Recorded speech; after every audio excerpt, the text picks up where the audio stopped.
A trust fund, a stolen fortune, and a family full of secrets. Emily thought she knew who she could trust, until everything she believed was turned upside down. Can she fight back and reclaim what's hers? The truth is more twisted than she ever imagined.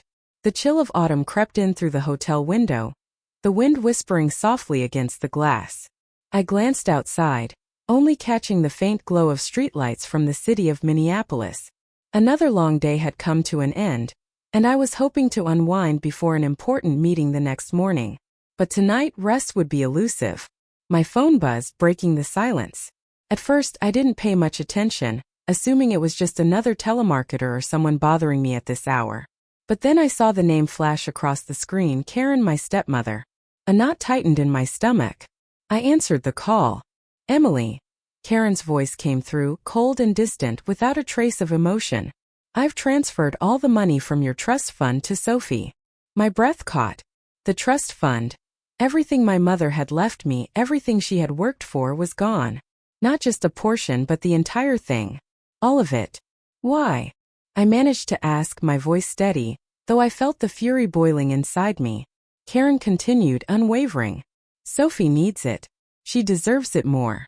She's going to use that money for her future, for her new life. What are you going to do with it, Emily? You're just working in pharmaceutical sales, hopping from city to city, living a meaningless life. Your mom's trust fund should be used to help someone who can actually create something real. Her words hit me like a slap to the face. How dare she? The trust fund my mother had built up, the very legacy she left me, was being dismissed by Karen as if it were worthless. As if everything I had worked for, everything I had accomplished, was meaningless. Why was I hearing this now?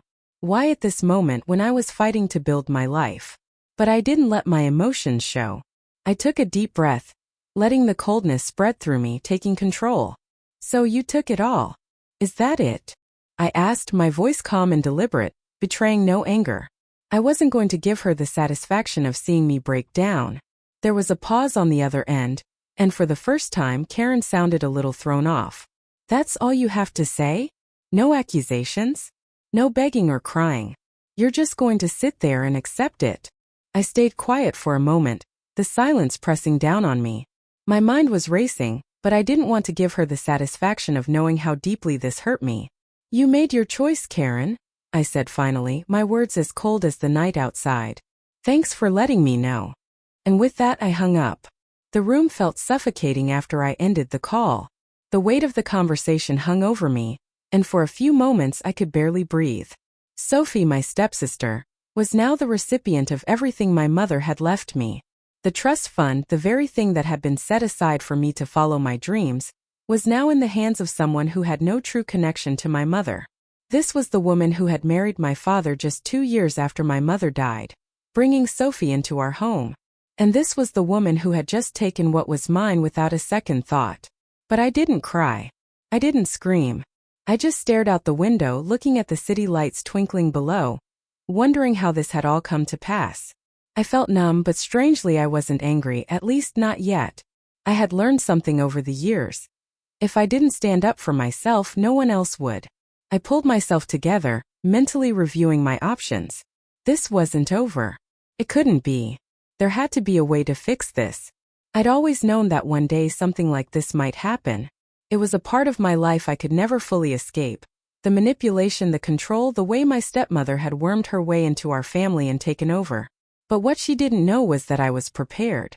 I'd spent the last few years building a career in sales, moving from city to city, quietly watching, learning. And I had made sure that every step I took was protected. My mother's trust fund was a part of that. I wasn't the vulnerable 16-year-old who had watched her mother die and lost everything in a blink of an eye. No, I was different now. I was ready. I looked down at my phone, the anger bubbling up, but I kept it in check. I didn't need to react in the way Karen expected. She was probably waiting for me to fall apart, to beg her to give me what was mine. But I wasn't going to do that. I didn't need her approval or her pity. What I needed was to get back what was rightfully mine. The call with Karen had been a wake-up call, and now I was more determined than ever to take control of my life. I grabbed my laptop, opened up a document and began to make a plan. This wasn't just about money. It was about standing up for everything my mother had worked for. It was about ensuring that Karen couldn't continue to manipulate and control everything.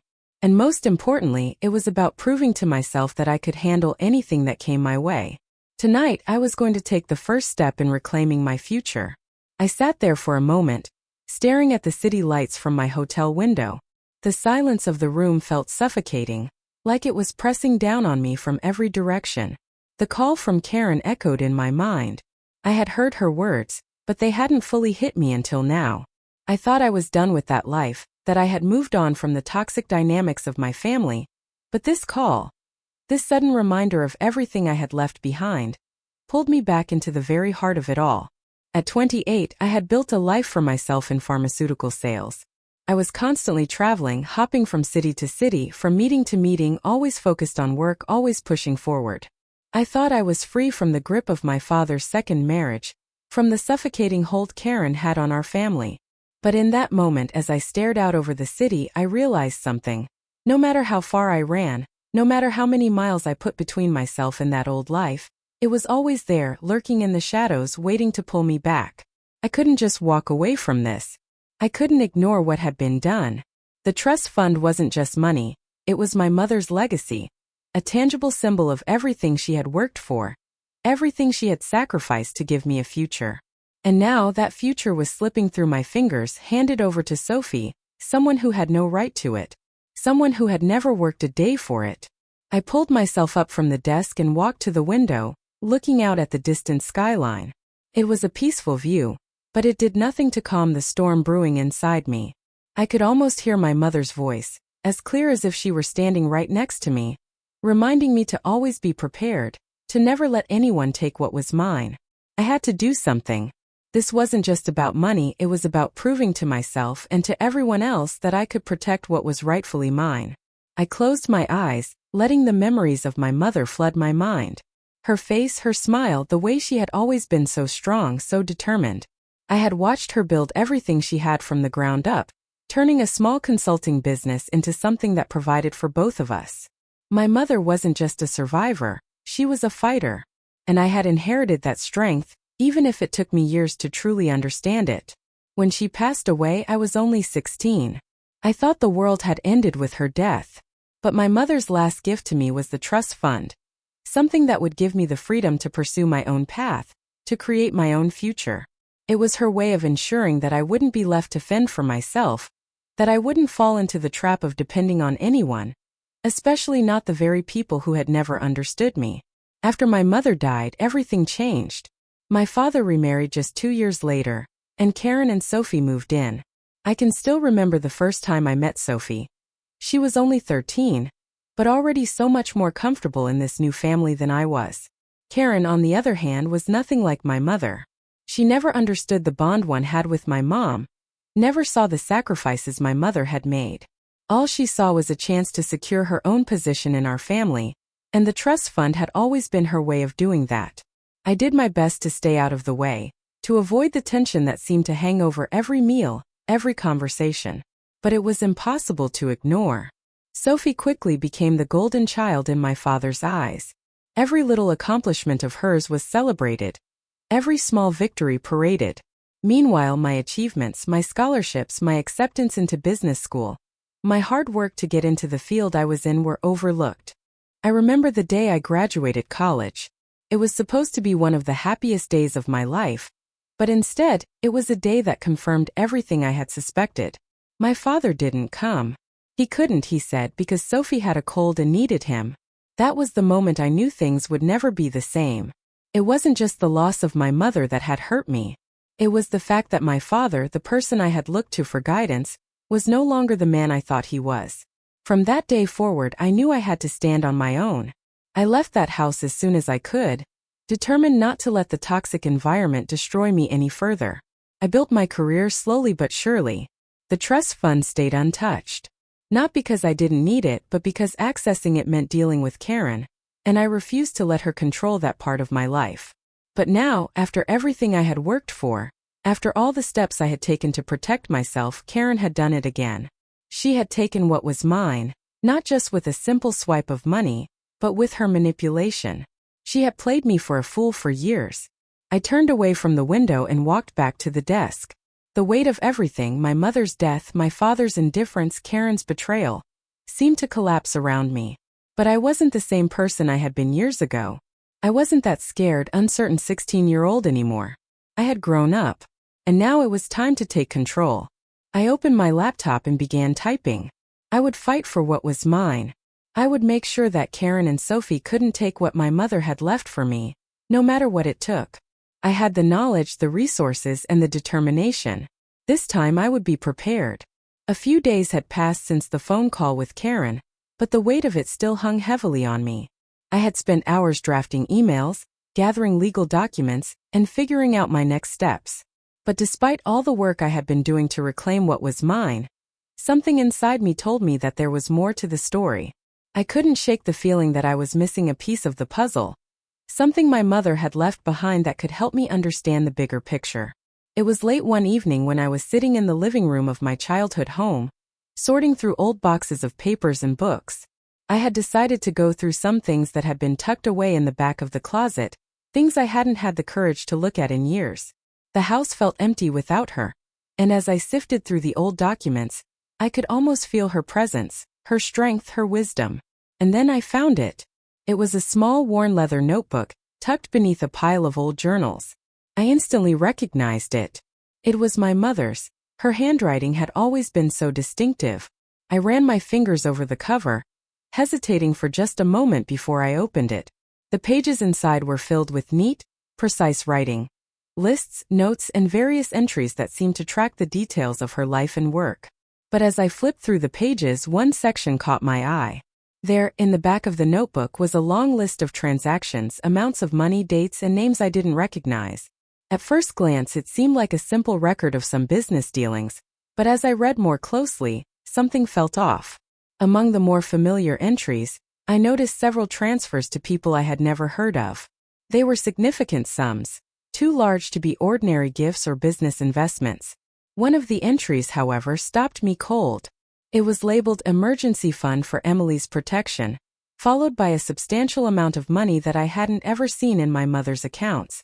The more I read, the more confused I became. There were no clear explanations for these transfers.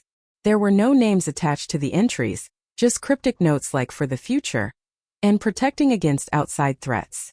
I felt a knot tighten in my chest as the realization hit me. These weren't just ordinary transfers. My mother had been making these moves for years, secretly, quietly, as though preparing for something I didn't understand. I sat there for what felt like hours staring at the pages. It dawned on me that all this time, my mother had been preparing for my future in ways I couldn't have imagined. She had set aside money not just for me to live comfortably, but to ensure that I was protected from the very people who had been trying to manipulate and control me. From Karen. From Sophie. But why hadn't she told me about this? Why keep it hidden away? What was she preparing me for? And most importantly, who else had she been protecting me from? As I sat in the silence of the room, I felt a strange mixture of gratitude and unease. My mother had done everything in her power to protect me, but what had I missed all these years? Why had I never asked these questions before? The more I thought about it, the more I realized that everything she did had been calculated, meticulous. She wasn't just trying to leave me a legacy. She was trying to safeguard me from something bigger, something that might have been coming, and I had no idea what it was. I closed the notebook and placed it carefully on the table. My mind was racing with questions, but one thing was clear. This wasn't just about money. This was about something deeper. My mother had known something I didn't, and she had made sure I would be prepared for whatever lay ahead. As the weight of the discovery settled over me, I felt a renewed sense of purpose. I wasn't just fighting to reclaim what was mine anymore. I was fighting to honor my mother's legacy, to protect myself from the people who had been trying to control me all along. I knew now that I had to dig deeper, that I couldn't rest until I understood everything my mother had planned for me. The fight wasn't just about the money, it was about something far more important. And I was ready to uncover the truth. The weight of my mother's secret was still heavy on my shoulders, but it had given me the clarity I needed. I wasn't just fighting for money anymore. I was fighting for my future, for my sense of self. And if I wanted to truly take control, I couldn't just sit back and let Karen continue her manipulation. The time for passive acceptance was over. I picked up the phone and called Harrison, the lawyer who had worked with my mother all those years. I needed him now more than ever. He had always been a quiet force in the background, someone my mother trusted implicitly. If anyone knew how to navigate the intricacies of the trust fund, it was him. If there was a way to stop Karen's constant interference, he would know how to do it. Emily. Harrison's voice was a calm anchor in the storm of my thoughts. I'm glad you called. I've been expecting you to reach out after everything with Karen. I felt a flicker of relief hearing his words. You were right, Harrison. She's been scheming behind my back for years. She's already transferred everything to Sophie. I'm not going to let her get away with it. There was a brief silence on the other end, and then Harrison spoke again, his voice lower, more serious. I've been following Karen's actions, Emily.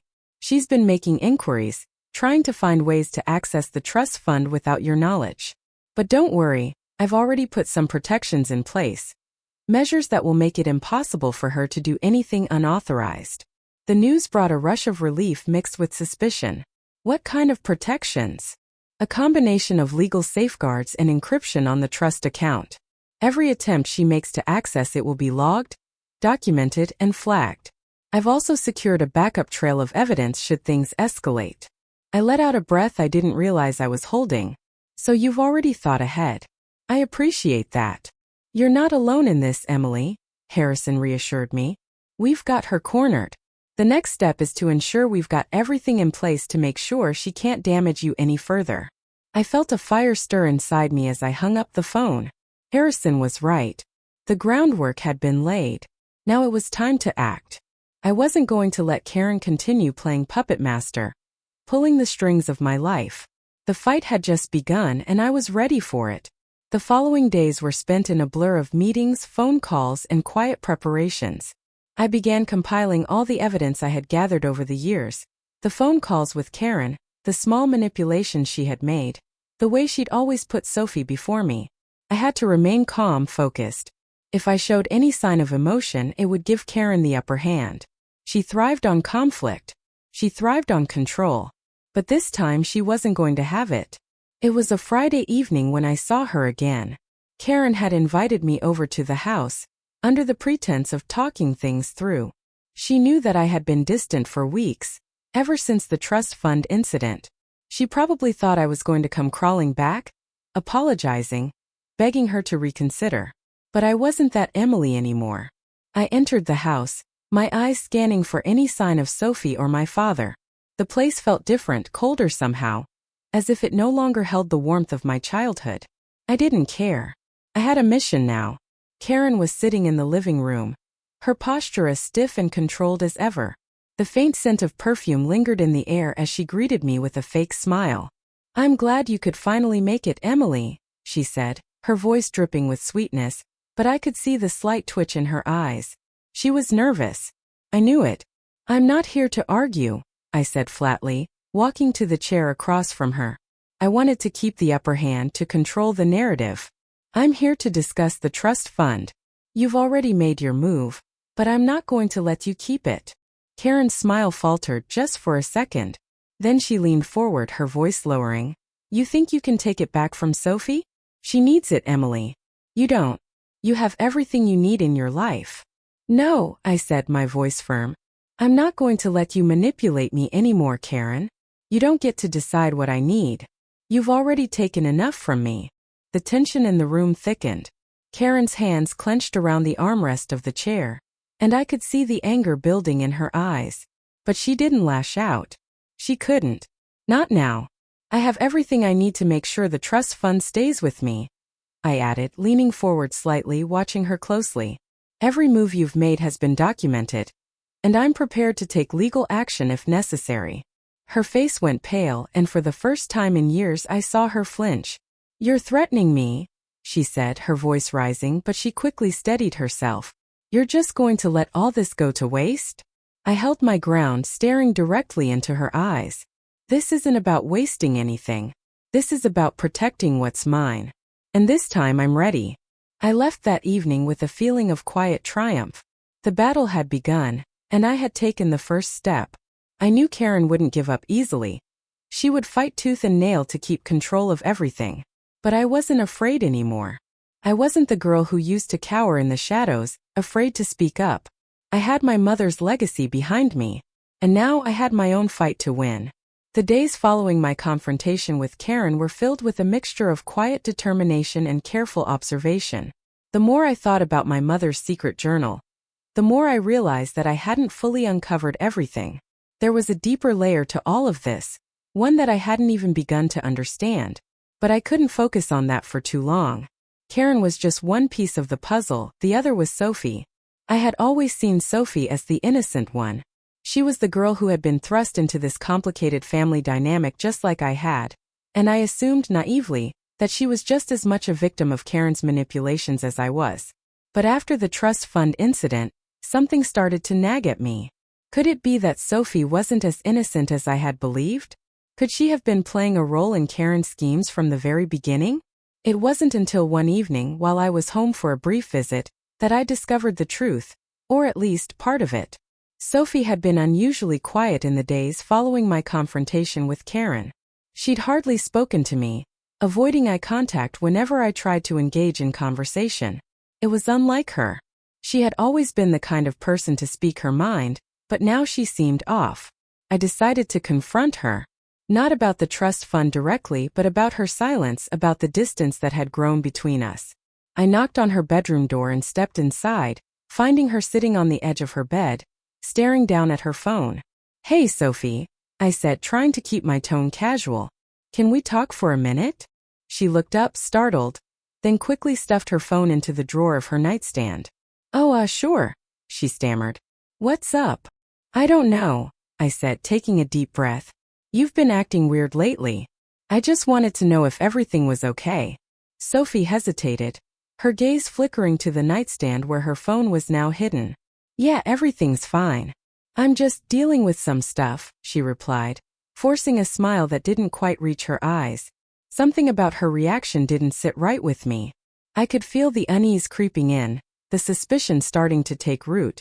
I tried to let it go, but the nagging feeling wouldn't leave. As I sat there, my eyes wandered toward the drawer Sophie had hastily closed. Without thinking, I stood up and walked over to it. "What's that you're hiding?" I asked, my voice laced with curiosity and suspicion. Sophie immediately shot up from the bed, panic flashing across her face. "Nothing. It's just a private thing, okay?" My pulse quickened. "Private?" "Sophie, we've always been honest with each other. What's going on?" There was a long pause before Sophie reluctantly opened the drawer. She pulled out her phone and handed it to me. I'm just doing some budgeting," she muttered, clearly uncomfortable. I glanced at her phone, but before I could unlock it, something caught my eye. A recent notification, bank transfer alert. A large sum of money had been transferred into Sophie's account, and the amount was far more than what I thought she would be receiving. I raised an eyebrow, feeling a sharp pang of suspicion. "Sophie, where did this money come from?" I asked, my voice steady, but my mind was racing. She shifted uncomfortably. "It's from Karen. She said it's for me to help with some things." I didn't buy it. Something felt off, and I could feel the puzzle pieces starting to shift, revealing a clearer picture. I needed more answers. I unlocked the phone, not giving Sophie a chance to stop me. Scrolling through her messages, I soon stumbled upon something that made my heart stop. A conversation between Sophie and Karen. It was a thread of messages, and from the tone, it was clear they had been discussing the trust fund. Sophie had written, "Once we have everything set, we'll give Emily a little more time to cool off. She's too stubborn to see it's in her best interest." Karen's reply was blunt. "She'll come around. We just have to make sure she doesn't find out too soon. This is our chance to take control." I felt the blood drain from my face. What was I reading? This wasn't just about a few money transfers. Sophie and Karen had been conspiring against me for months. Sophie, my stepsister, the one I thought had been manipulated just as much as I had, was fully involved. I looked up from the phone, locking eyes with Sophie. The truth was impossible to ignore now. She had been playing me. She wasn't the innocent bystander I had imagined. She was as much a part of Karen's plot as anyone. "Sophie," I started, my voice faltering. You were in on it all along, weren't you? You've been helping Karen, planning all of this behind my back. She didn't deny it. Instead, her shoulders slumped, and she let out a deep sigh. I didn't want this to happen, Emily. But Karen promised me things would be better for both of us if we just worked together. I felt the sting of betrayal deeper than ever before. Not only had Karen manipulated me, but Sophie had too. The person I had tried to protect, the one I thought I could trust, had been part of the very thing I was fighting against. Why, Sophie? Why would you do this? I whispered, my heart aching as the weight of her betrayal hit me. She looked at the floor, guilt written across her face. I'm sorry, Emily. I didn't know what else to do. Karen made me feel like I had no choice. But now, I see what's really going on. I never meant for it to hurt you. But the damage was done. And as I stood there staring at my stepsister, the person I thought I could count on, I knew that the fight was far from over. Now, not only was I battling Karen, but I was battling the person I once considered family. The air in the house felt thick, as if it were holding its breath, waiting for something monumental to happen. I had been thinking about this moment for days, planning each word, each step with precision. It was time to finally confront my father and Karen, to lay everything bare, and expose the web of lies and manipulation that had been spun around me for so long. I walked into the living room, where Karen was sitting with Sophie. They looked up as I entered, but neither of them spoke. Sophie's face was tight, like she knew the moment of reckoning had arrived, but Karen looked smug, as if she still thought she had control over this situation. It disgusted me. Dad, I said, my voice firm. I need to talk to you. And you too, Karen. I turned to face both of them, my father's tired eyes meeting mine with a faint flicker of concern. I've gathered everything. I'm done letting you both manipulate me. Karen's eyes narrowed, but she didn't say anything. Sophie shifted uncomfortably in her chair, her eyes avoiding mine. I could feel the tension in the room tighten, but I wasn't backing down. This time I had the truth on my side. I pulled out the files I had been carefully collecting, emails, bank transfers, text messages, and laid them out in front of my father and Karen. This is what you've been hiding from me, I said, looking at Karen first. This is everything you've done behind my back. My father's brow furrowed as he looked at the documents. His hand trembled slightly as he picked them up, scanning through the pages. I watched him closely, trying to gauge his reaction, but all I could see was confusion, maybe even guilt. He was too blinded by Karen's manipulation to have seen what was really happening under his nose. I don't know what you think you're doing, Emily, Karen said, her voice sharp. You don't understand. I was trying to help Sophie. You've always had everything handed to you, but Sophie, she's had to work for everything. This money was never meant for you. It was for the future. For the family. I took a step forward, my jaw clenched. This was never about the family, Karen. This was about control. About you trying to take what wasn't yours. I turned to face my father. You let her do this. You let her manipulate you into believing that I didn't deserve the trust fund my mother left for me. You let her tear this family apart. My father looked up at me, his face pale, his eyes full of regret. Emily, I didn't know. I didn't realize she had gone this far. His voice was soft, broken. I shook my head, trying to keep my emotions in check. Dad, you've been so blinded by Karen's lies that you didn't see what was happening right in front of you. You chose to believe her instead of your own daughter. I've been trying to protect myself from the very people I thought I could trust. And now I have to fight for what's mine, what my mother left for me. Karen tried to interrupt, but I raised my hand, silencing her. No, Karen. This ends now. My father looked at the evidence before him, his face changing as he processed what I had laid out. Slowly, the realization seemed to hit him. He had been a part of this betrayal all along. His eyes turned to Karen, filled with hurt. How could you do this to me? To my daughter? The silence in the room was deafening. Karen, for the first time, seemed caught off guard. Her smug expression faltered. I was just trying to make things right. You have to understand, Emily. No, I interrupted, my voice unwavering. You were never trying to make things right. You were trying to make things your way. You've lied, manipulated, and stolen from me. And now you're going to face the consequences. Karen opened her mouth to argue, but she stopped herself. The weight of the moment was too much. She knew she had been exposed. It was over. She couldn't deny it anymore. My father sank back into his chair, his hands gripping the armrests as if they were the only thing holding him up. "I can't believe this," he whispered, his voice trembling. I took a deep breath, my heart pounding in my chest. I wasn't done. I didn't want this. I didn't want to destroy our family. But I can't stand by and let you take everything from me. My mother worked so hard to make sure I would be okay. And now I understand why. She knew that I would have to fight for what's mine. She taught me that, and I won't let you take it from me. Tears welled up in my father's eyes as he looked at me, the pain in his expression undeniable. I failed you, Emily. I failed your mother. I should have seen what was happening. I should have protected you. I walked over to him, my heart heavy but resolute. You can still make it right. You can still stand by me and help me fight for what's rightfully mine. I need you to see the truth, Dad. And I need you to stand with me. For a long moment my father said nothing. Then slowly he nodded. I'm sorry, Emily. I'll fix this. I'll make it right. Karen stood up, her face red with fury. You can't do this, Derek. This is my family too.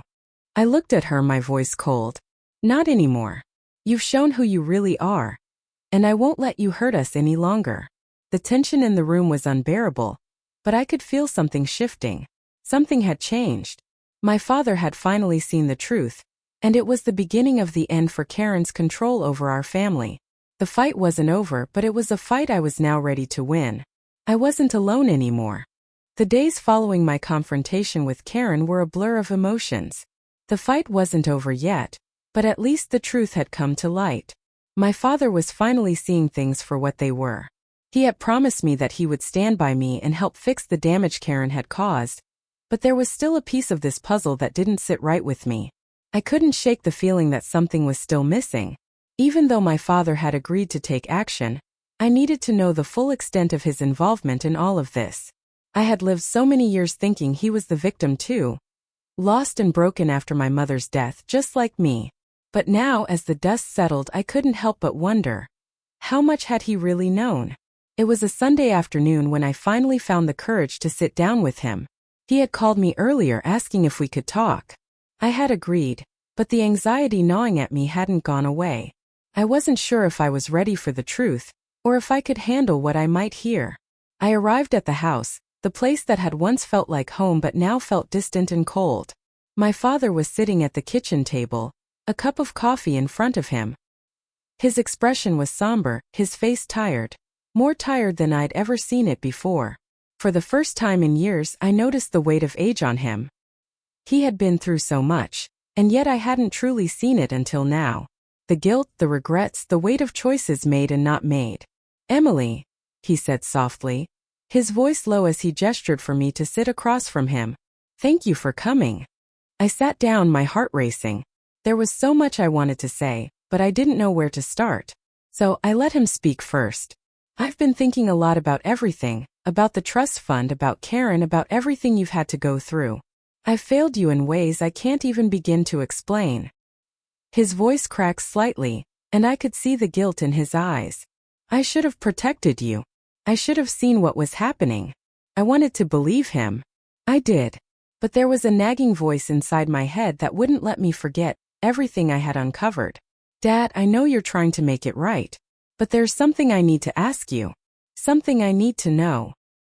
He looked at me, his gaze meeting mine, and I could see the hesitation in his eyes. Did you know? I asked, the words coming out more softly than I intended. Did you know what Karen and Sophie were doing behind my back all these years? Did you know about the money transfers? About the trust fund? There was a long pause before my father spoke again. When he did, his voice was heavy with regret. Yes, Emily. I knew. My stomach dropped. The floor beneath me felt like it had just vanished. You knew. I repeated, my voice shaking slightly. And you didn't say anything? I didn't want to believe it. I didn't want to admit that Karen was capable of manipulating me, of lying to me. And I didn't want to lose Sophie, not after everything that had happened. She was still young and I thought maybe she needed me more than you did. He paused, looking away, unable to meet my eyes. But I was wrong. I should have seen it. I should have protected you. But I was too blinded by my own guilt and my love for Karen. His words hit me like a punch to the gut. All these years I had believed that my father was just as hurt, just as lost as I was. I had assumed he didn't know, that he was just as much a victim in this mess. But the truth was worse than I had imagined. He had known. He had known, and he had chosen to turn a blind eye to it. Dad, how could you? The words spilled out before I could stop them, the hurt and confusion pouring out in a rush. How could you choose Karen over me? Over the truth? Over what was right? He closed his eyes, his face tightening in anguish. I thought I was doing the right thing. I thought I was protecting everyone. But in the end I only hurt you. I betrayed you. I swallowed hard, trying to hold back tears. You promised me, Dad. You promised me that you would protect me. But instead you stood by and let Karen destroy everything. I know, Emily. And I can never undo that. His voice broke and I saw the deep sorrow in his eyes.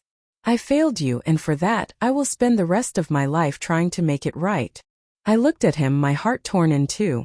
This wasn't the man I had thought I knew. This wasn't the father I had trusted. He wasn't the victim I had imagined. He had been complicit in the deception, and it broke me. I took a deep breath, trying to steady myself. I don't know what to say, Dad. I don't know if I can forgive you. But I need you to understand something. I've spent so many years trying to protect this family, trying to protect you. But it wasn't just about me. It was about my mom too. She left me that trust fund for a reason. It wasn't just money, it was protection. It was her way of making sure I had the strength to fight for what was mine. His eyes welled with tears as he nodded. I understand, Emily. And I will help you fight. I promise I will make it right. But as I looked at him, I couldn't shake the feeling of betrayal. The man I had trusted more than anyone had failed me, and the realization that he had known all along, well, that cut deeper than any of Karen's lies. The fight wasn't over. It was just beginning. And now I had to fight not just for the trust fund but for my relationship with my father. The days following the confrontation with my father felt like a fog lifting. I had always thought strength came from fighting back, from taking action in the heat of the moment. But as I stood there, looking at the wreckage of what had been my family, I realized the true strength wasn't just about pushing back. It was about preparation. It was about being ready, no matter how long it took, to face the truth and to take control of your own destiny. In the aftermath of everything, I began to see my mother's legacy in a new light. She had always taught me that nothing worth having comes easily. It wasn't enough to simply inherit something. You had to prove that you could stand on your own, that you were capable of doing something meaningful with what you had been given. The trust fund was more than just money. It was a foundation for my future. A safety net that had been laid out for me so that I could build something of my own. And now it was time to do just that. I had been so focused on fighting for what was mine, on making sure Karen and Sophie didn't get away with their manipulation, that I hadn't fully grasped the opportunity that lay before me. My mother had always said, "Your future is yours to create." She hadn't just meant the trust fund. She had meant everything. She had believed in me, and now it was time for me to believe in myself. With the trust fund securely in place, I began to set the wheels in motion for my own career. I had spent years working in pharmaceutical sales, but now I was ready to take the next step into consulting. It felt like a natural transition, one that combined my knowledge and passion for the industry with my drive to help others navigate the complex world of healthcare. Starting my own consulting firm wasn't easy. There were hurdles, of course, finding clients, building a reputation, and learning how to manage the business side of things. But with every challenge, I found that the strength I needed had been there all along. My mother's words echoed in my mind, and I held on to her belief in me. Slowly but surely my business began to grow, and with it my confidence. Months passed and my firm started to thrive. I worked with several major pharmaceutical companies, helping them streamline their operations and navigate complex regulatory landscapes. Each success was a reminder of my mother's wisdom, and with every client I helped, I felt a little closer to honoring her legacy. But success in business wasn't the only recovery that needed to happen. In the quiet moments, I knew that there was another part of my life that required healing. The relationship with my father. We had been through so much, and the past had left scars on both of us. I couldn't ignore the fact that he had failed me, that he had stood by and let Karen manipulate him, even when he had known what she was doing. But I also couldn't ignore that, in the end, he had stood by me. He had promised to make things right, and he was trying, perhaps in his own broken way. After everything had settled, I made the decision to sit down with him again. This time it wasn't about the trust fund or Karen. It was about us. About the years we had lost, about the emotional distance that had come between us after my mother's death.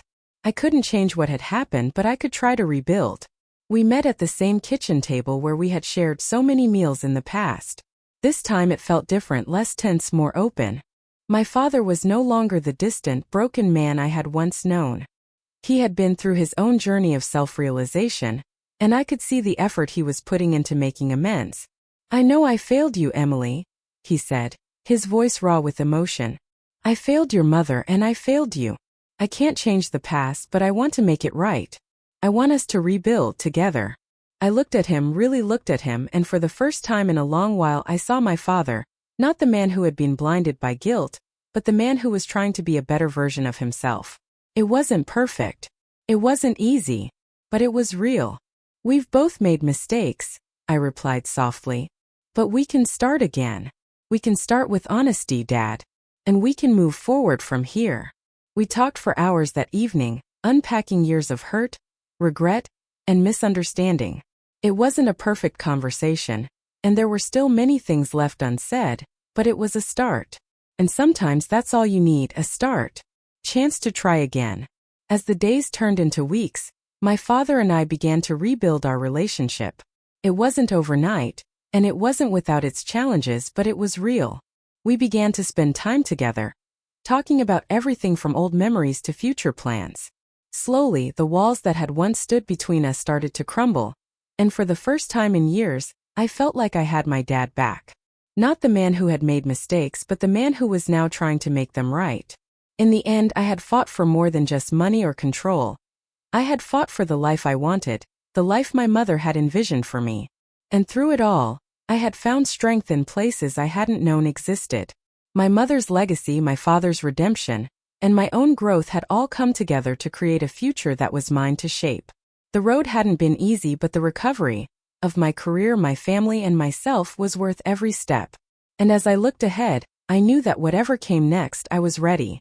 The weeks following my reconciliation with my father had been a mix of relief and renewed determination. My consulting firm continued to thrive, and I felt like I was finally on the path my mother had hoped for me. A path built on my own strength and the legacy she had left behind. My relationship with my father was healing slowly but surely, and for the first time in years, our house felt like home again. I had done everything I could to make things right, to honor my mother's legacy, and I was moving forward. But as always, life has a way of throwing curveballs when you least expect them.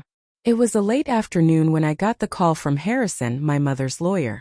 I had been busy reviewing some contracts for a new client when the phone rang, breaking my concentration. I didn't recognize the number, but it was a familiar area code. My heart skipped a beat when I realized it was him. I had thought that everything was in the clear. The trust fund was protected, my future was secure. But as soon as I answered, I knew something was wrong. "Emily, it's Harrison," he said, his voice tight with concern. "We need to talk. There's something important we've just discovered regarding the trust." His tone was different, more serious than usual. I immediately stood up, walking toward the window to look out at the city. "What is it?" I asked, trying to keep my voice steady. But I could already feel the cold grip of unease tightening in my chest. "There's a mistake. A major oversight in the trust agreement." He paused for a moment, as if trying to find the right words. "Your mother, despite all her meticulous planning, made a mistake when drafting the terms of the trust. It's a loophole, and it's a significant one." I felt my knees buckle slightly, and I grabbed onto the edge of the desk for support. "A mistake? What do you mean? How could this happen?" Harrison sighed, the weight of the situation clear in his voice. "We've found that your mother inadvertently left an opening that could allow a third party to make claims on the trust. It wasn't intentional, but it's there. And it's something that could be used against you if someone chose to exploit it." My mind raced. So, someone could take it? After everything I've been through, after fighting for it? This is the last thing I need, Harrison. I know, Emily, he said softly. But the good news is we've caught it early. We can still act on it, but it's going to take time. We'll need to amend the trust, fix the clause, and make sure it's airtight this time. A cold wave of shock hit me. My mother, the woman who had carefully planned every detail of her life to ensure I would be safe, had made a mistake? It didn't seem possible. She had been so meticulous, so precise in everything she did. How could she have missed something so important? I sat down heavily, my mind reeling. I don't understand. How could she not have caught this? I asked, my voice barely above a whisper. There's no perfect system, Emily, Harrison replied gently. Even the best can make mistakes. And your mother, she was human after all. She may have overlooked it in the rush of everything she was managing at the time. But now that we know, we can fix it. As I processed his words, a sense of disbelief lingered in my chest. My mother, the woman I had always seen as flawless, the woman I had admired for her strength and precision, had made an error. A mistake that threatened everything I had worked for. It was hard to swallow. She had been so careful, so protective of me, and yet this one error was now the thing that could undo everything. For the first time in a long while, I felt my confidence waver. I had spent so much time building my life around the idea that my mother's love and planning had ensured my safety, that I had everything under control. But even she, with all her strength and intelligence, had made a misstep. I don't know how to feel, Harrison, I admitted, my voice trembling. I thought I was safe. I thought I had it all figured out. I understand, he said quietly. But you've always been strong, Emily. And this mistake doesn't change who you are, or what your mother did for you. She gave you a foundation. Now we just have to rebuild a small part of it. I sat in silence for a few moments, the weight of everything pressing down on me. I realized for the first time that even the people who loved us most, who worked hardest to protect us, weren't perfect. They made mistakes. They couldn't foresee every eventuality, no matter how much they tried to. And that was something I had to accept. Okay, I said, finally pulling myself together. I'll do whatever it takes to fix it. We can't let this loophole be the end of it. I'll be ready to act on it. I'll send you the details of what needs to be done. We'll take care of it, Emily, Harrison said reassuringly. You don't have to face this alone. I hung up the phone, feeling both deflated and determined. The mistake didn't undo everything my mother had built. It simply meant that I had more work to do. I wasn't done yet. I couldn't let a mistake from the past take away what was rightfully mine. My mother had left me a legacy, and it was up to me to protect it. The days that followed the revelation of my mother's oversight were a whirlwind of meetings with Harrison, legal maneuvers, and constant reflections on what had happened. Despite everything that had transpired, despite the betrayal, the fighting, and the constant struggle to protect my future, I felt a strange sense of clarity. I was learning to accept the imperfections of life, the imperfections in the people I loved, and even the ones in myself. But above all, I learned to trust in my own strength. One quiet afternoon, as I was going through some old boxes of my mother's belongings, I stumbled upon something that stopped me in my tracks. It was a small yellowed envelope, carefully tucked between two books in the back of the shelf. The handwriting on the envelope was unmistakable. It was my mother's. I sat down on the floor, holding the envelope in my hands, feeling a rush of emotion flood through me. I hadn't expected to find anything like this, not after everything I had already uncovered. Slowly, I opened the envelope, my heart pounding with anticipation. Inside was a single piece of paper folded neatly. As I unfolded it, I saw my mother's handwriting once again. Words I had seen 1,000 times, but this time they seemed to carry so much more weight. My dear Emily, the letter began. If you're reading this, it means I'm no longer with you. I fought as hard as I could, but life doesn't always go according to plan. But one thing I want you to know is this: you are stronger than you think. You've always been. You have everything inside you to build the life you deserve. Don't let anyone take that from you, not even me. This trust fund is just a small piece of what I've given you. The real gift is the strength to fight for yourself, to never back down when things get hard. Keep moving forward, Emily. Trust in yourself. And remember, no matter what happens, I will always be with you. I sat there staring at the letter in my hands, the words sinking deep into my heart. It felt as if my mother was speaking directly to me, as if she had known exactly what I would face. And in her words I found the strength I needed to move forward, to rise above the challenges I had been handed, and to continue fighting, not just for my mother's legacy, but for my own future. The letter became my mantra. Whenever doubt crept in, whenever I felt overwhelmed by the weight of it all, I would return to her words. You are stronger than you think. They gave me the courage to keep pushing forward, even when it seemed like the world was against me. In the months that followed, my life began to fall into a new rhythm. My business grew, and with it my confidence.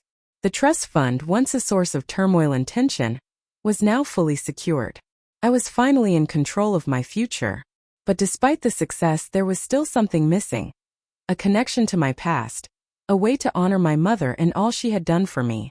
Every year, on the anniversary of my mother's passing, my father and I would visit her grave. It had been a tradition since her death, one we had done together to remember her, and the legacy she had left behind. But this year felt different. It felt like we were finally healing, finally moving forward, not just in our lives but in our hearts. I stood there beside my father as we placed fresh flowers on her grave, just as we had done every year. But this time as I stood there, I felt something inside me shift. I didn't feel the anger or sadness that had once consumed me. Instead, I felt peace. I felt like my mother's presence was with me, not in some distant memory, but alive in my actions, in the way I had fought for my future. We've come a long way, haven't we? My father said softly, his voice filled with emotion. I nodded, my hand resting gently on his shoulder. Yes, we have. And I think she would be proud of how far we've come. He smiled faintly, his eyes glistening with tears. I think you're right. She always believed in you, Emily. And I'm starting to believe in you again, too. We stood there for a long time, just the two of us, letting the silence speak for itself. The years of pain, the hurt, the misunderstandings, it all seemed to fade away in that moment. We had finally started to heal, and we had my mother's strength to thank for it. As I walked away from the grave, I knew that this was just the beginning. The trust fund had been secured. My business was thriving. My relationship with my father was slowly mending. But most importantly, I had learned something I would carry with me for the rest of my life. No matter how much you plan, no matter how much you try to control, life will always throw challenges your way. But if you have the strength to fight, the courage to face the truth, and the ability to move forward with resilience, you can overcome anything. And that, I realized, was the real gift my mother had given me. Thanks for watching. Don't forget to like, comment, and subscribe. Hit the bell icon for updates on new videos. See you next time.